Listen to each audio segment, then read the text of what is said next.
Welcome to Subscription Prescription, the podcast where you get the information you need to scale your subscription program.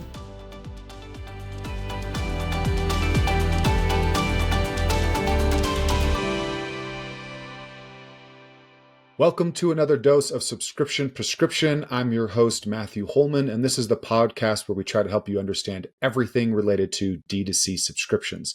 I'm really excited for today's dose because we're actually going to be diving into somebody with an immense amount of retention experience just in other industries. And so one of the things that I love and I always preach is that there's so much that we can learn about customer experience, best practices, and honestly, opportunities to improve our retention practices within D2C by looking at how other industries do it. And so with that, without further ado, I'd like to introduce Tom Burrell, the founder of Retention Coach. Tom, thanks for coming on, man.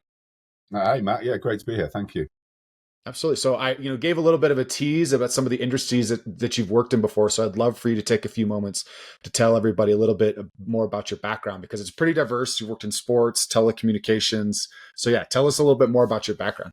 Yeah, I mean, overall, it kind of splits that between telco, sports, and agency. So I spent about 5 years in telcos at the start of my career as an analyst, primarily data, but in kind of customer roles, so CRM analyst.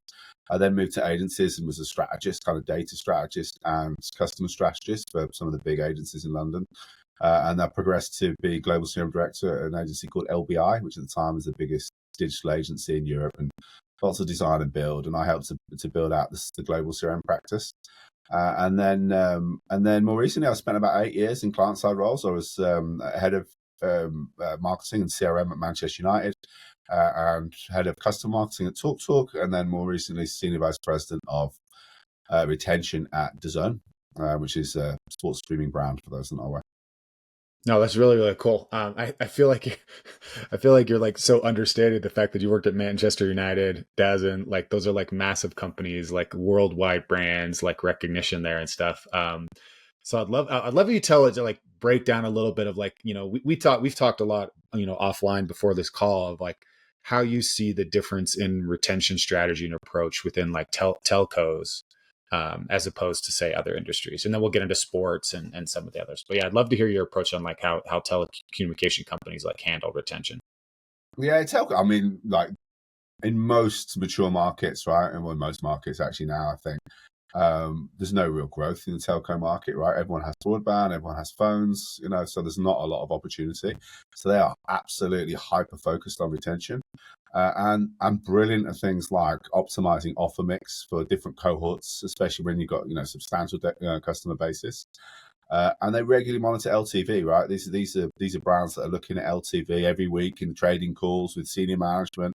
Have a real firm grip on acquisition and how that would translate into LTV, as well as like real close eye on retention metrics. So, if you can you break down that offer, like different offers for different segment concept? Because that's something I talk about a lot, but I think that a lot of D2C brands like don't think about, especially as they grow, they don't think about different offers for different segments. Could you give us an example of how like a telecommunications company would do something like that? Yeah, definitely. Like, so if you're looking at like a mobile phone brand, like depending on the existing plan and package that the cohort's on, what their behavior's been and their propensity to churn or to stay, you then build models that allow you to identify which cohort should receive which offer and which handset or device or plan to either protect them. Therefore, typically you might be reducing the monthly spend of the customer slightly, like they're on a SIM-only plan, for example, because they have a high propensity to churn. Or you might be upselling them to the latest iPhone because they've been browsing and looking at the latest tech online. So you can end up with like hundreds of different cohorts. If you've got a base of 4 or 5 million plus, it's very, very easy to get really granular when you've got like a real diverse set of plans and a diverse set of devices as well that you can offer in relation to those plans. And then obviously the layer on top of that is like how you message it as well. And right. So it's it can get super targeted, and that's like really key, right? To driving retention, you have to go down sometimes in the price point that you offer if you want to keep the customer in a market where it's there's no growth. It's really important to get those retention tactics right. So it's interesting. So like if there's like a really competitive market for something, then you're people are going to be, more price sensitive, or at least discounts are going to be stronger incentives in that regard. But I think so. I was th- Yeah. I was thinking about when I think of, like, say, like, here in the US, Verizon, right? There's, like, tens of millions of customers, so they can segment, like, an infinite amount of times. But say, like, I'm a D2C brand, I have 50,000 subscribers or 100,000 subscribers. I'm not going to segment like 20 different ways, but, like, I'm trying to think of some ideas of, like, okay, if somebody's buying like a single package, I might try to get them to buy a second one. If somebody's buying 3 or 4 at a time, then maybe I'm going to try to get them to, like, into a prepaid option or maybe a membership offering. So it's like thinking through, like, how to Yeah. segment people based on what they bought and what they're signaling or their behavior to give them a better offer. Yeah, definitely, absolutely. I mean, if you've got 50,000 customers, and it depends on what your churn rate is, but if you're losing a chunk of those customers each month, then you absolutely have to kind of get in to understand the cohorts, what the drivers are, and then slice up and mix up your retention offers according to those profiles. But then also the other way, right? Identifying what the upside is, like you said, like, what's the package mix that's likely to kind of increase ARPU for the cohort, and how does that vary by profile? And I think I see with some DCC brands is they're kind of a bit kind of same for everyone, but there is an opportunity to be a lot, quite granular, and even at a kind of 50,000 base size, run tests, identify what works, what doesn't against a control group, and then optimize. You also made me think of something too when you're talking about, like, obviously, like, them being very conscientious of knowing how much the LTV of a new customer is going to be worth, and so they, obviously, and so a lot of brands already think of that, right? Like, on average, I know what my LTV is, so I know what I can afford to give away on spend to acquire that customer. But when we're thinking about this offer segmenting thing, it's like, if I'm actually segmenting at the point of purchase, I actually can afford to give away different things depending on different packages or different product sizes or SKUs that people are buying. 100%, yeah. And I think it's a lot of, like you said, a lot of brands understand LTV at an average level, but really the key to kind of leveraging LTV effectively is at least to kind of segment into 3 groups, right? So those that are generating 80% of your revenue or 70% of your revenue, the highest value cohort, then the middle growth cohort, they're the ones that kind of typically most effective for loyalty programs, right? Because you've got some headroom there, and then the lower value proportion of the base, which can often represent quite a lot of the customers actually in many businesses. And it's like, if you can get smart on that, obviously you can identify your cohorts, you can understand their drivers, then you can start to acquire for LTV as well. Like, use your LTV to invest more in acquiring potentially high value customers, like you said, in the sign up flow, give away more to encourage that stickiness. You can also be a lot more attentive to those types of customers in your service channels as well, in terms of how you deal with them, and super attentive to minor problems if they're high value or high potential value.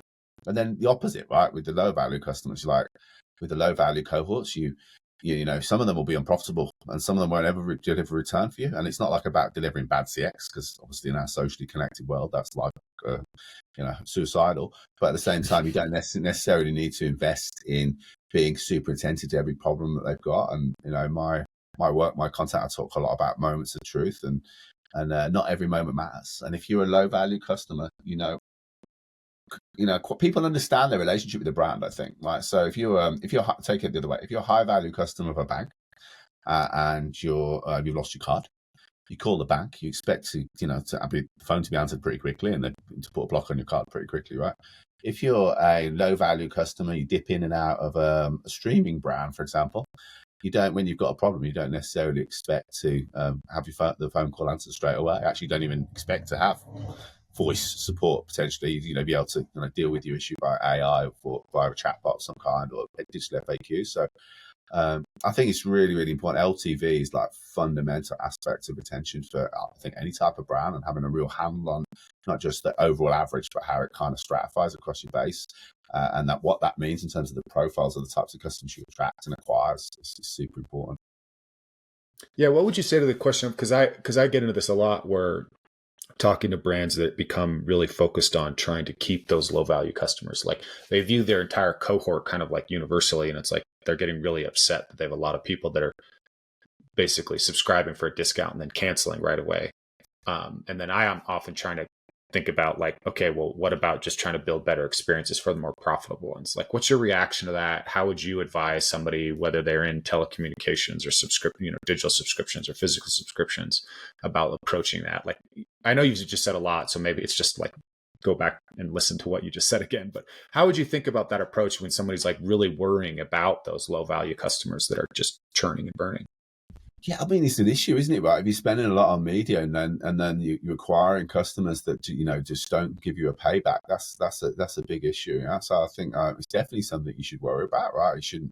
It's not something that you should kind of brush under the carpet because it's going to be really damaging your margins. Yeah, I think there's a lot of brands that though, like still in this day and age, kind of chase subscription numbers for the sake of it because it looks good maybe to their investors or it looks good on the for PR around the products, 100,000 people using the service, et cetera, et cetera. But if they're losing your money and it's damaging the P&L, like it can be a lot smarter to actually adopt strategies that result in acquiring less customers, but actually that are going to have greater long-term value. And actually that can help the profitability of your entire business. So you're always going to have low value customers. And I think you've got to work out how you can get them up that value chain and how you can move them up that value ladder. Some you won't. But some you will, right? And some you can kind of move forward. And what I've seen, I think is, particularly kind of creeping into the sort of mid-value group, if you're thinking about designing some kind of loyalty program or some sort of loyalty initiative to keep your customers sticky, typically it's not for your highest value customers because you've already got their spend, right? Whereas the mid-value customers are the ones where there's headroom, like there's potential for them to become high value. So say take like a coffee shop loyalty program, for example, like, one customer might go to Starbucks every day. Let's take Starbucks. One customer might go to Starbucks every day, right? They're a high value customer. You're not going to move them. Yes, reward them with your loyalty program. Another customer might go to coffee shop A, coffee shop B, but every day gets a coffee, but only occasionally goes to Starbucks. If you can identify that profile and you can get them into your loyalty program and get them purchasing more frequently, then you're going to be more likely to drive them up the value chain. So yeah, I mean, I think give them a reason to go a little bit out of their way to go back to Starbucks over and over again, as opposed to wherever it's most convenient or something else. Yeah. Like Starbucks is a bad example because they've got a very but I mean they have a great loyalty program. But no, I think the concept though makes a lot of sense. Like thinking supplements or drinks and pet food and CBD and all these things. It's like, because we're seeing a big push on like memberships and like trying to offer cash back or other incentives. And so if you can get somebody that's like, that's the kind of thing. It's like Costco here in the US. It's like, okay, like, I know that I get better pricing or better deals if I go buy my steak at Costco as opposed to like a local grocer or some other product. So I go there if I know it falls in certain criteria. You want to make sure people thinking about your brand when they could potentially be buying from you. Yeah, when they've got choices, absolutely. Yeah, right. That's right. Right. Okay, so now for the exciting one. I know I have a few friends that are big soccer fans. Sorry, football fans. Apologies. That's all right. And so, Manchester United, like, so I'm curious, like, how does Manchester United and sports teams, like, how do they think about retention? Because, when we first talked about this, I thought it was just so fascinating to think about, like, ticket sales and like viewership and like fan base and all these different touch points. There's a built-in community, right? Like all those elements that make like retention, like really interesting, but also infinitely more complex. Yeah, definitely. I mean, there's in soccer football teams there is. I don't know, it might be different with the NFL, I think, but with the or with the US sports teams, but definitely in European sports teams, there's effectively two types of fan. So there's the local fan, right? So in market fan, or in the case of Manchester United, goes into Scandinavia a bit and into Ireland, and then there's the international fan, which is kind of US fans of Manchester United or Asian fans of Manchester United. And the local fan, like the UK-based fan, often like their affiliation is as a result of their location where they live, or it's been passed down through the generations. Right. And by the time you get to 8 years old, if you picked a team, then that's your team for life. Like there's a lot of research that shows that you don't move, you don't change teams, and therefore it's like a loyalty you don't really need to fight for because it's kind of emotive, like it's in the heart. You know, they're not going to change. If Man United get relegated to like the bottom division, they're not going to not be fans of Manchester United, those local fans. So it becomes like from a business commercial perspective, it becomes like a game of like, how do you maximize LTV? So via e-commerce purchases, ticket pricing, club app, but then, you know, that's a balance. There's a balance with that, of like how far you go with that, because obviously it can generate a lot of negative sentiment. So it's kind of like, you know, making sure you don't generate that negative sentiment, but still thinking about ways in which you can drive memberships, you can drive e-commerce purchase, you can incentivize the relationship to drive the, you know, the value of the fan up for the business, and obviously that translates into, you know, revenues for players and et cetera, et cetera. I think fans understand that. But then the international fans are quite different, actually, in many respects. So the international fans kind of, you know, this when I was there, there's, you know, stories of people like coming over from Asia and they're, you know, claiming to be Man United fans to go and watch Man United, then they'll go and watch a Liverpool game, then they'll go down to London to watch a Chelsea game, right? So it's like a football holiday, and therefore their allegiance to Manchester United is like a lot weaker, right, than say a local fan where, you know, their father and their grandfather all supported the club, right? So and then you also find, and our research showed that as teams kind of the best way to put it, have troubled times and not as successful as they were, sometimes those fans can go away and support somebody else entirely. You know, I've seen in research groups fans say, yeah, I used to be a Man United fan, now I'm a Man City fan because Man City are doing better now, aren't they? Right. So, you know, completely alien to international fans, but to UK fans, but it happens internationally. And again, though, the goal though is to like identify how you can monetize that out of market fans, like merchandise, membership, sponsor traffic. And sponsor traffic is important because you get sponsors, traffic to sponsors, digital platforms. It kind of reaffirms to the sponsor that the relationship's worth investing in. So it's kind of a proof point, right? So it's about kind of you leveraging all of the digital properties to kind of make those fans feel closer to the brand, because they're not in market. They might have, you know, once in a lifetime football holiday like the one I mentioned. But so it's really, really about the relationships, about your digital properties, about your CRM marketing, email marketing. It's about engagement initiatives that lead to monetization. We had when I was there, we had an objective from the board to try and get $1 out of every fan, $1 more out of every fan. And the research showed when I was there, I think it's gone up since then, but when I was there, 650 million Manchester United fans around the world, right? So either support the club or like have a relationship with it where they, you know, it's one of their teams that they follow, sort of thing, right? So you know, how do you drive an extra dollar out of all of those audiences? And what we try to do is to kind of tackle the problem of weaker allegiances and that kind of $1 a fan objective by connecting the membership program to a demonstration of your loyalty. So, you know, we did a lot of marketing around like proving your loyalty to the club through the membership, and then obviously that come with benefits in terms of access to digital content and other merchandise benefits and so on. And that works pretty well. But yeah, interesting. It's a really interesting dynamic. Like when you're thinking about retention, like, and I saw actually recently United actually put a £6 return charge on merchandise ordered online from the store.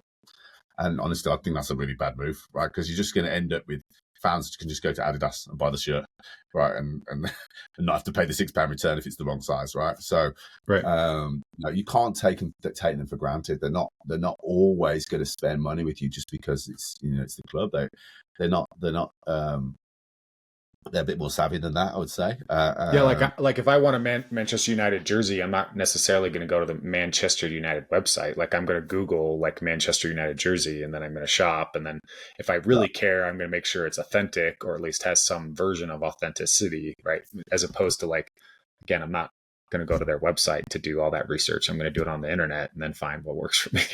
Exactly. You might want to buy it from United because you think there's more margins. So then, you know, that can be invested in players or the club, so they make slightly more money out of you. But then if you if you don't quite know your size, like why would you expose yourself to like a £6 return? You know, it's like it's not smart, in my opinion. What are some of the things that they're doing with like the app, like getting people to download the app and use the app? Because I mean, locally, I mean, so for example, locally, like nowadays, if you go to I feel like any sports game in the U.S., like you have to download an app either for tickets and or the local team app, right? Like they kind of make you do one or both so they can try to give you push notifications or something like that. Like how is that, what is that approach, and how is Manchester United like looking at how they would drive app downloads first of all, but also like reasons for you to want to keep the app? Because honestly, like I went to a basketball game here recently, I downloaded their app to access like seating or something like that, and then I deleted it and I was like, quit spamming me. So because until I want to go back again, I don't need the app for anything. Yeah, exactly. Yeah. I mean, United obviously do a lot of promotion of the app, around all the kind of club inventory, such as, on billboards and so on. In terms of the app itself, in terms of driving stickiness, they have like real-time alerts for as moments are passing through the matches, so people can kind of keep up to date with the scores. It's simply the mechanism for storing your tickets, but it's super important, like app downloads, because again, it's kind of related to sponsor traffic as well. Because although the app is utility for fans, they do sponsors do have inventory within the app, and therefore that drives traffic to the platforms, which is again a proof point of why Manchester United is a premium sponsorship versus the average football club or soccer club in the UK. So yeah, I mean, at least when I was there, we launched the app when I was there, and we did a lot of work around like with audience research to understand what is going to motivate customers to use it or fans to use it. And yeah, those loyal local fans, they'll all have the app, right? International fans, they're probably a bit more like you with your Yeah, basketball. well, I mean, honestly, no. Now that I think about it, like an international team, like yeah, I could probably use my ESPN app to tag some of those scores and follow those things. But if I really did want to get like updates on player movements and like scores and like scheduling, and especially with like I know that European football is so like there's so many other levels of games and things that people get opted into as opposed to just league matches. So that makes sense. And then I'm just thinking on the D2C side of things, like there's been a big push for like apps. Brands are creating their own apps. Tapcart is a software company here that enables Shopify brands to create apps, and the whole thing is like when you have some on their phone, you can do a push notification. So that push notification is like a lot more impactful than say just an email or an SMS. But it's like I guess I'm just thinking about this gap between the casual person who kind of likes it, but maybe doesn't just feel like out of the blue is going to download an app, as opposed to somebody who does like the app. So it's like, my wife downloads apps for her favorite clothing brands because like, sometimes she gets special offers through there, right? Like, how do you get somebody from that gulf of they bought from you and they kind of like you to that, like, okay, I'm willing to take this next step, because that next step might be more impactful for me, but it's definitely more valuable for the brand who's owning that experience. Yeah, definitely. I mean, I just like the always comes down to the value proposition, doesn't it? Like, I think you see quite often brands create apps because they want to have that like visibility, and actually the value proposition is not really there. Like you need to provide some sort of benefit for the customer, and that's why kind of real time alerts and going really deep on data was something that when I was at United we saw through the research, and we tried to provide an experience that was differentiated to the market in terms of other sports apps, in terms of the data that was provided, as well as like exclusive content with interviews with players and behind the scenes and training and all that stuff. And that created a strong value proposition for people that like that's strong level of affiliation, both international and local fans. And I think the same applies to everything, right? If you're an e-commerce brand and you're just creating a web app wrapper on your website, basically, that just kind of puts a logo on your customer's home screen and makes it easy to get into your website, versus actually providing some functionality that takes advantage of the kind of native features of an app, then you might have some success, like with your high value or your mid value customers, in terms of them downloading it. Like you said, like your wife picks apps for brands that she likes and uses a lot, and just makes your life easier, right? You don't have to search it, just press the button. But for beyond those kind of high value customers, you've got to provide something different. You've got to provide a differentiated service over and above what exists within the website. Yeah, it's a good point. Like, BFCM's coming up. You could run a campaign before BFCM about how the best specials and deals are going to be available through the app as opposed to on the website, to try to get people to download and set up their notifications as a good example of that. Okay. 100%. Exactly. That's exactly the sort of thing you want to leverage, Black Friday for sure. Yeah, absolutely. Okay, so transition again into like streaming services. Can you tell everybody who's not familiar with DAZN a little bit more about that and your work there? Yeah, sure. Yeah, so DAZN is spelled DAZN, but pronounced DAZN. I wasn't involved. Yeah, I'm totally butchering it. Yeah, you're right.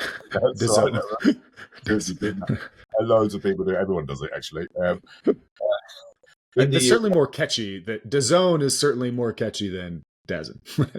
Yeah, it sounds a bit German, doesn't it? But yeah, so the DAZN is in the UK and the US at least, focused very much on boxing. It's the kind of the largest streaming brand really that is headquartered outside of Silicon Valley. So in London, headquartered out of London. In the US and the UK, the primary focus is boxing. And so Canelo has been on DAZN quite a lot if you're a boxing fan, and he's coming back, I think, onto DAZN again. But then in other markets, like in Japan, it's the DAZN is a household name. All the baseball there, which is the number one sport in Japan, is on the platform. Also all the soccer as well is on the platform, and a wide variety of other sports. Same in Spain, household name, the La Liga soccer, Italian soccer, etc. In Italy as well, and then in Germany as well, Champions League and Bundesliga soccer as well in Germany, right? So it's a pretty well-known brand outside of, well, in those markets that I mentioned. There's also recent growth in France as well. I think the real interesting thing about DAZN is it's kind of an audience of a sports team, right? Who have like a deep level of passion for that team or that individual fighter that they want to watch, but with a kind of more of the commercial pressures of a telco. With desire for like real super fast return on investments and the challenges that comes with it, right? So, right. I think it's really like some of the learnings there are really relevant for probably subscription brands who are feeling the pressure of investor returns. And I think, when I was there, I joined, and the guy who used to be the CMO was like an Apple guy, right? So very seamless experiences, all about CX, cancel really easily, etc. And then towards the end of my time there, the guy that replaced him was a telco guy, right? So completely opposite end of the spectrum in terms of the way we handle the relationships with customers. And a lot of learnings, I think, through the times that I was there. And I think the key thing is you've got to treat customers fairly, right? That's something that telcos don't do in most cases, right? They have difficult cancellation processes. I mean, in-contract price sizes, 30-day notices, et cetera, right? Right. It doesn't work, right, in the context of a streaming brand when it's not a utility and it's not something that's essential to have, right? Those kind of, and also in a context like telcos operate in that context because like in markets like the UK, Canada to a degree, I would say, they are everybody's behaving like that, right? So so you kind of get away with it, right? Yeah, it's silly not to.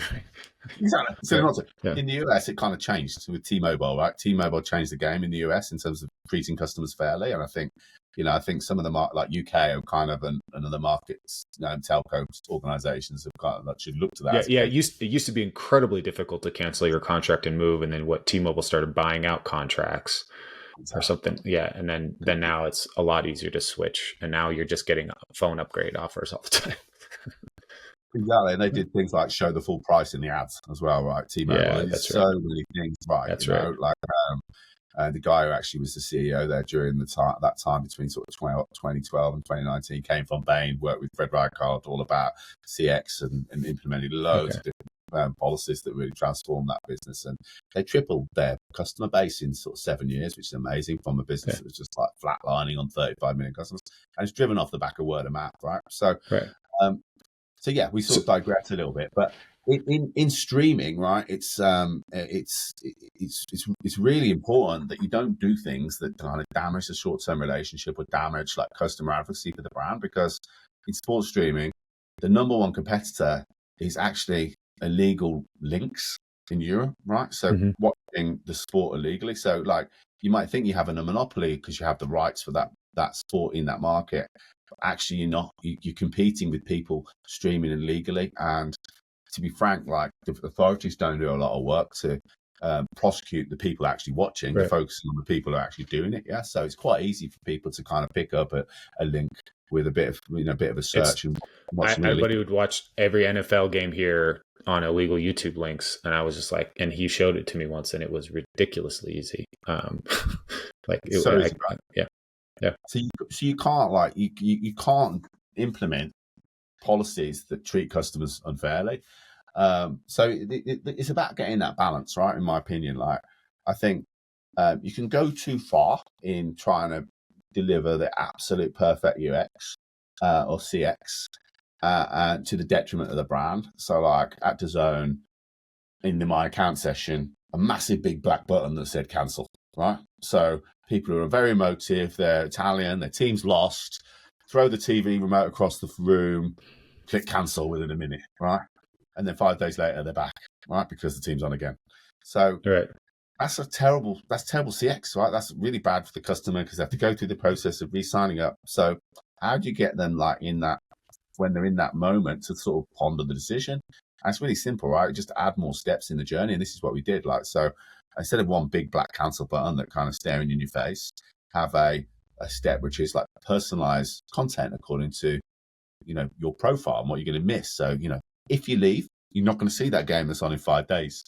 Provide an offer, but like not an offer that damages ARPU because that customer's going to come back in 5 days. An offer that extends tenure and locks them in on a lower monthly price point, but guarantees that tenure. And if they do have one of those emotive moments, they're locked in for a year, right? Because they're on a 1-year contract. So and that little bit of friction, can be beneficial both to the brand and to the customer. And it's not unfair to the customer because you're helping them to make a more informed decision, and it means that they don't have a terrible customer experience by having to re-sign up and so on the next time they need your service.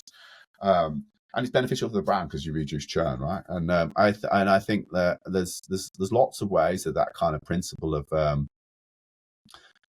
kind of balance, like all relationships, right? About balance, right. I think, and Tien Tzu talks about this, doesn't he? Like, subscriptions, you are actually in a relationship with the customer, right? You really very much are. And it's about finding balance in that relationship so that you help customers to experience your products in the best possible way. But you do things that kind of support short-term returns and support that appetite that the investors and the business has, but that don't damage long-term relationships with your customers. So, aside from the cancel journey, things like adapting your pricing, offers, sign-up flows, purchase flows, language, execution tactics, being smart about how frequently you communicate, go really frequent in onboarding, get them using the services that are going to translate into long-term retention. When you're at contract expiry, there's no need to tell them 30 times that the contract is expiring, Right? This is that balance to be had, And I think you can get that balance right. You can be really successful. No, that's fantastic. I mean, talking about cancellation experiences, I know we were talking about this a little bit offline, but like, tell me more about like your thoughts on Netflix as a streaming service and how their cancellation process goes. Yeah, I dropped a post about this on LinkedIn. Oh, I got a lot of response and interest in that post. My view on Netflix's cancellation process in the UK, I can't claim to know it everywhere in the world, right? But in the UK, it is quite poor, in my opinion. I think they're leaving money on the table. Effectively, what happens is you click, you see one side of the screen. So you can get to cancellation relatively easy. One side of the screen has got a load of tiles. At the top, it's cancel, and then below it is the alternative pricing and offers.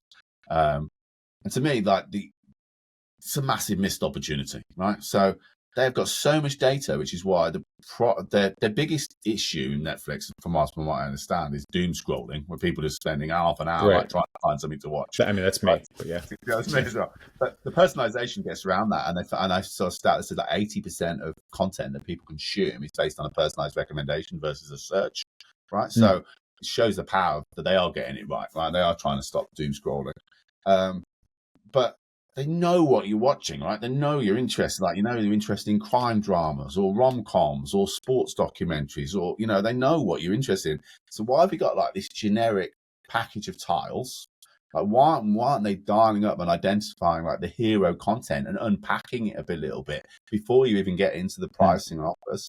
And then when you get to that, and it could just be a case of like adding 2 pages, right? So one page on like content you're going to miss, maybe with a carousel and different types of content that's relevant to your profile, and then that's coming, and then another page that doesn't lead with the cancellation, but leads with, okay, you can downgrade to the £5 a month package with TV advertising, if your pricing's right, or these are your options. This is what comes, if you've got the top tier package, but you're not using all of the features of that top tier package, you can go down.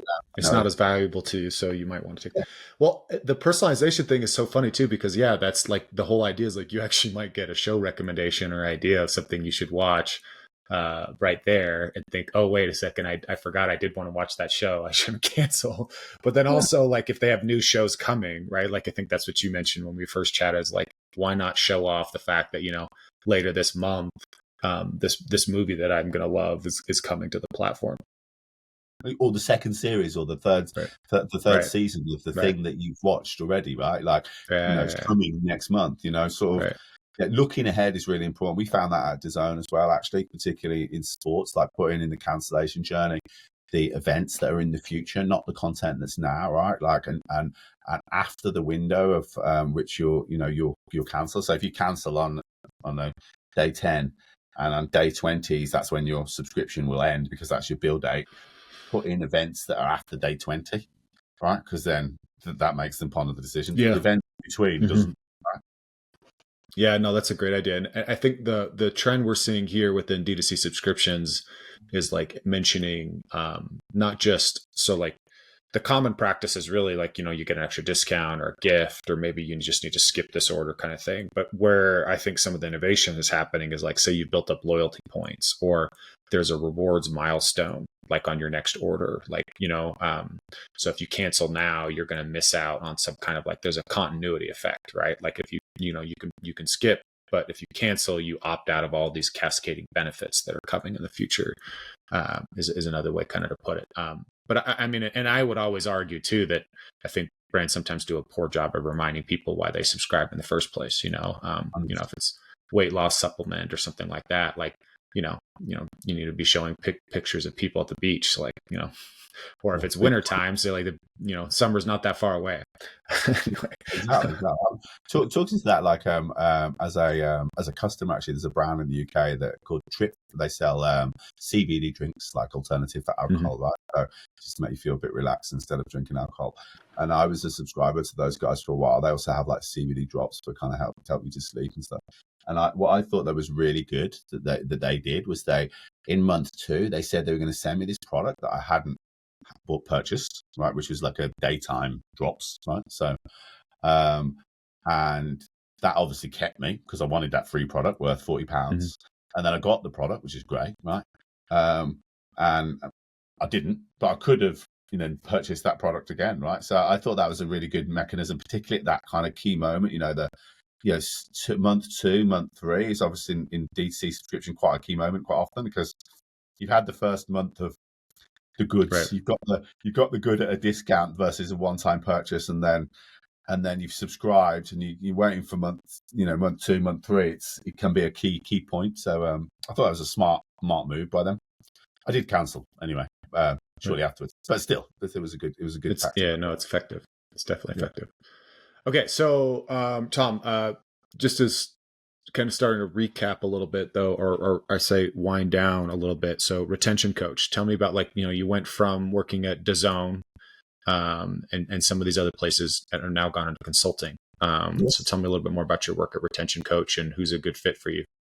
Yeah, definitely. Yeah. So I mean, I spent the last 8 years client side in senior roles, and then prior to that, I was in agency side. So I have, spent over a decade in consulting, but working for someone else. And I set up on my own at the start of this year to help subscription brands with their customer retention outcomes, and help them to improve customer retention based on the experience that I have and the knowledge that I have. And I have a newsletter which is going really well. I've got over 1,000 subscribers to that, launched in June. So getting good feedback. So anyone who's interested in that, can sign up on retention.coach.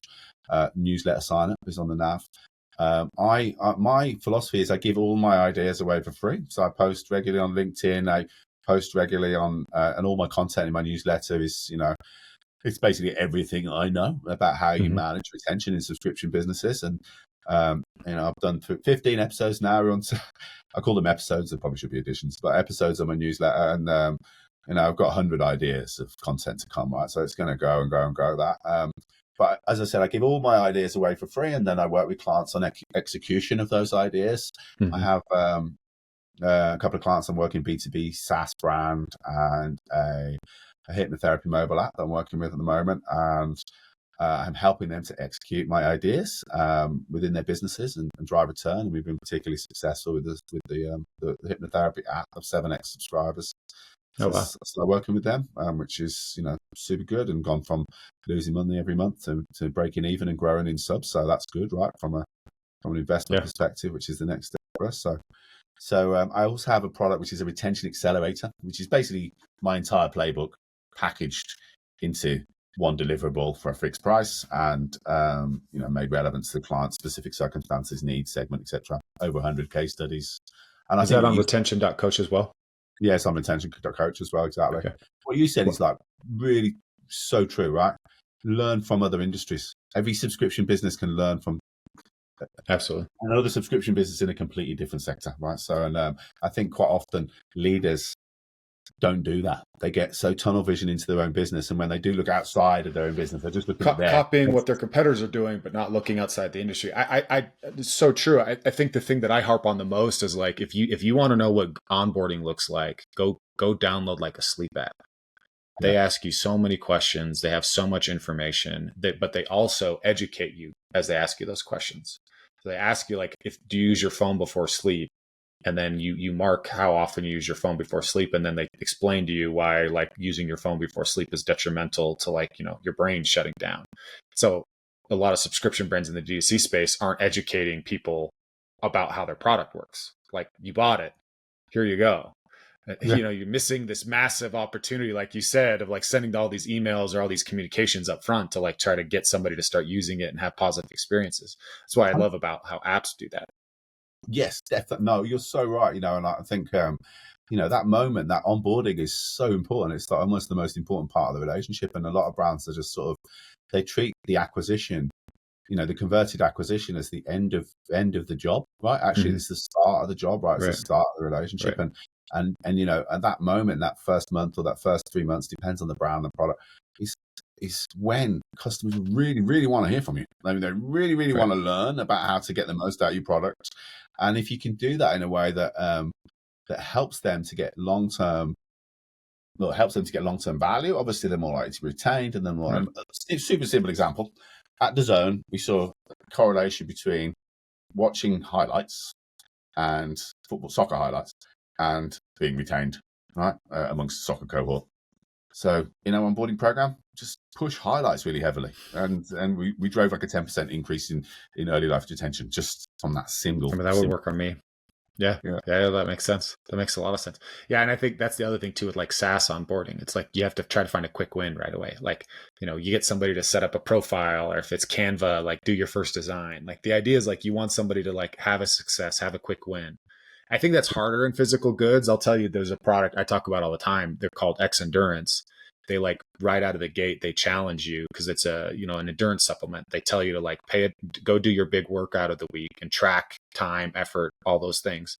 Then start taking the supplement for a week, and then go do the same big workout and track your time or your effort or your output, so you can see the difference within a week, right?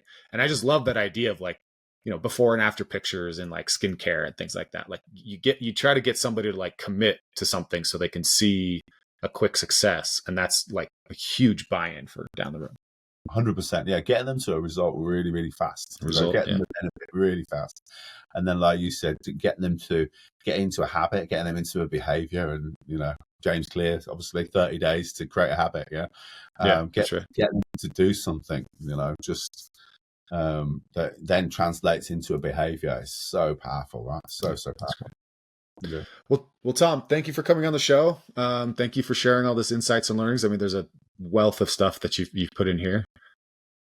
And Thank you so much, Matt, for the invite. It's really great to do it. And it's always good talking to you. Absolutely. And so for everybody, again, who's listening, I'll have links in the show notes, retention.coach, including Tom's LinkedIn profile. Highly recommend giving him a follow. But yeah, that's it for this week's dose. Thank you for tuning into Subscription Prescription, and we'll see you next week. That's it for today. Thank you for tuning in. Please subscribe so that you can get notified when new episodes come out each week on Tuesdays.